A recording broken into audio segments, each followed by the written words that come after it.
நல்லா சத்தமா சொல்லுங்க. குடும்ப ஆட்சி வேணுமா? வாரிசு அரசியல் தொடர வேண்டுமா? அந்த காலத்தில் அரசர்கள் நாட்டை ஆழ்வார்கள். அந்த அரசர் தனக்கு பின்னால தன்னுடைய மகனுக்கு முடிசூட்டுவார். அதுபோல தமிழகத்திலே இன்றைக்கு அரசர் ஆட்சி கொண்டுவதற்கு முயற்சிக்கின்றார். அதை இந்த தேர்தல் மூலமாக தடுத்து நிறுத்தப்பட வேண்டும்.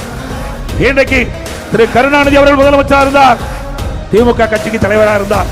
அதுக்கு பிறகு திரு ஸ்டாலின் கட்சிக்கு தலைவர், திமுக கட்சிக்கு அப்புறம் முதலமைச்சர். அதுக்கு பிறகு எந்த வித ஒரு உழைப்புமே இல்லாம திரு கருணாநிதி குடும்பத்தில் பிறந்த ஒரே அடையாளம் ஸ்டாலின் மகளுடைய ஒரே அடையாளம். அந்த அடையாளத்தை வைத்து தனக்கு பின்னால் திரு ஸ்டாலினுக்கு பின்னால் தன்னுடைய மகன் உதயநிதி வர வேண்டும் என்ற அடிப்படையில் இன்னைக்கு ஊரூரா போய் பிரச்சாரம் பண்ண வச்சு பிறகு எம்எல்ஏ ஆக்கி பிறகு அமைச்சராக்கி இப்பொழுது துணை முதலமைச்சராக்கி இருக்கிறார். அந்த திராவிட